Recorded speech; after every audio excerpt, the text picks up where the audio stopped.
राज्य का नाम था सिंधुद्वीप, जहाँ के राजा विक्रमराज अपने न्याय और साहस के लिए प्रसिद्ध थे। उनका राज्य समुद्र के किनारे बसा हुआ था, जहाँ दूर दूर से व्यापारी व्यापार करने आते थे। समुद्र की गहराइयों में कई रहस्य छिपे थे, और उन रहस्यों में सबसे बड़ा था अनमोल मोती। यह मोती किसी साधारण मोती जैसा नहीं था। इसकी चमक ऐसी थी कि सूर्य की रोशनी भी फीकी लगती थी। कहा जाता था कि जिसने भी इस मोती को पाया, उसे अनंत शक्ति और अपार धन की प्राप्ति होगी। राजा विक्रमराज को इस मोती के बारे में वर्षों से पता था, परंतु उन्होंने इसे खोजने की कभी कोशिश नहीं की। उनके राज्य में सुख शांति थी, और वे किसी अनजान दौलत के पीछे भागने में विश्वास नहीं रखते थे।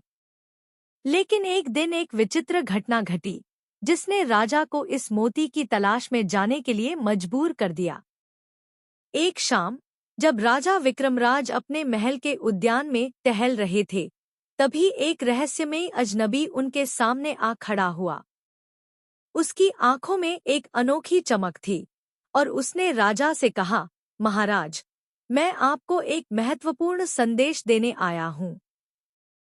मुझे सपने में देवी ने दर्शन दिए और कहा कि आपको अनमोल मोती को ढूंढना चाहिए। राजा विक्रमराज ने अजनबी की बातों को सुना और उसे हल्के में लेने का प्रयास किया, लेकिन अजनबी की आंखों में कुछ ऐसा था जिसने राजा को सोचने पर मजबूर कर दिया।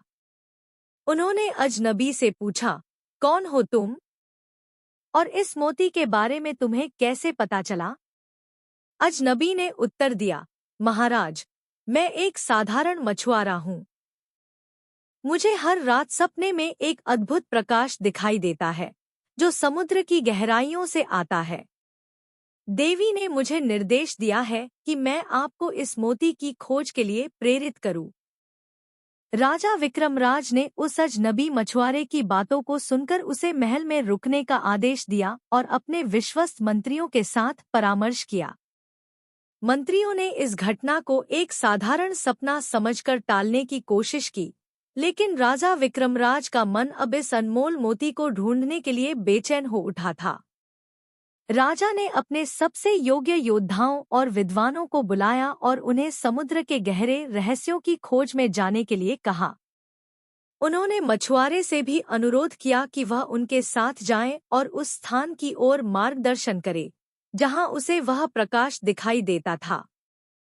अगली सुबह राजा विक्रमराज के नेतृत्व में एक विशाल जहाज समुद्र की ओर प्रस्थान किया।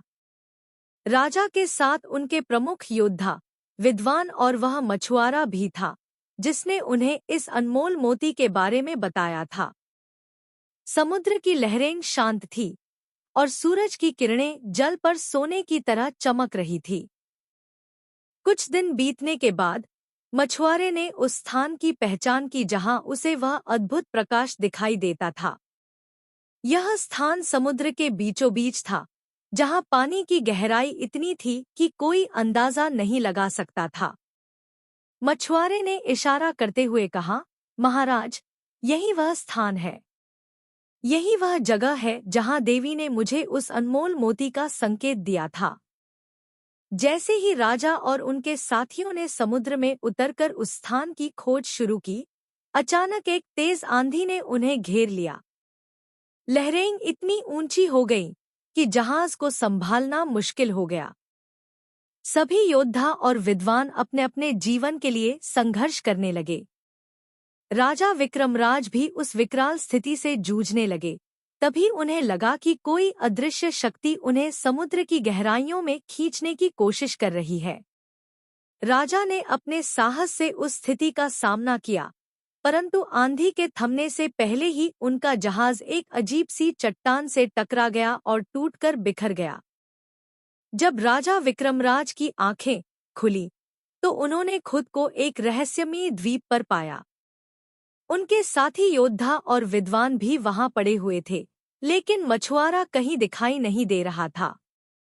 द्वीप पर चारों ओर घना जंगल था और एक अजीब सी शांति फैली हुई थी। राजा ने अपने साथियों को उठाया और द्वीप की खोजबीन शुरू की। कुछ ही दूर चलने पर उन्हें एक विशाल गुफा दिखाई दी, जिसके मुख पर प्राचीन शिलालेख अंकित थे। राजा ने शिलालेखों को पढ़ने की कोशिश की, लेकिन वे किसी अज्ञात भाषा में लिखे हुए थे। गुफा के अंदर घुसते ही उन्हें चारों ओर मोतियों की चमक दिखाई दी। ऐसा लग रहा था जैसे पूरा गुफा मोतियों से भरा हुआ हो। लेकिन इन मोतियों के बीच में एक विशेष मोती था, जिसकी चमक बाकी मोतियों से कहीं अधिक थी। जैसे ही राजा उस अनमोल मोती के पास पहुंचे, अचानक गुफा के कोने से मछुआरा प्रकट हुआ। उसकी आंखों में वही अजीब सी चमक थी। उसने हंसते हुए कहा, महाराज, आपने सोचा था कि यह मोती आपको अपार शक्ति और धन देगा, लेकिन यह मोती सिर्फ एक छलावा है।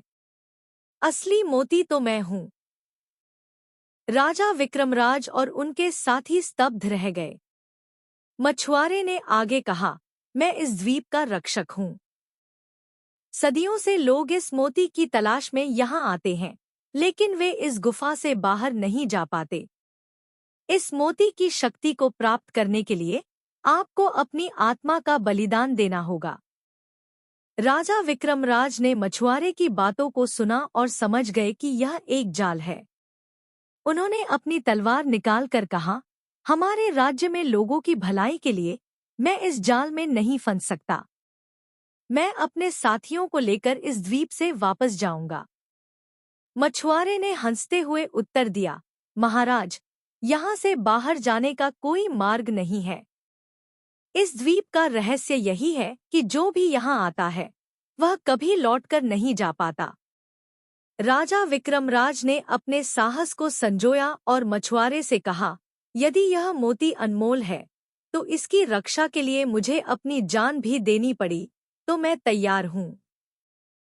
राजा विक्रमराज ने मछुआरे की चुनौती को स्वीकार किया और मोती को छूने के लिए आगे बढ़े। जैसे ही उन्होंने मोती को छुआ, उन्हें अपनी आत्मा में एक अजीब सी ऊर्जा महसूस हुई।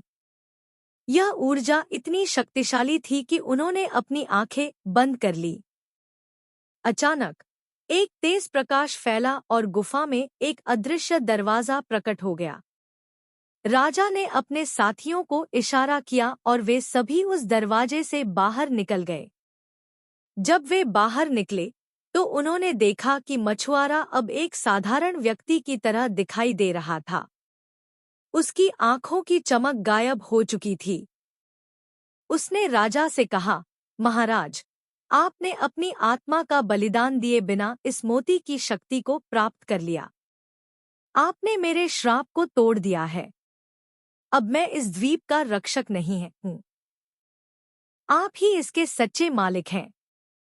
राजा विक्रमराज ने उस मोती को अपने पास रख लिया और अपने साथियों के साथ द्वीप से वापस अपने राज्य की ओर चल पड़े।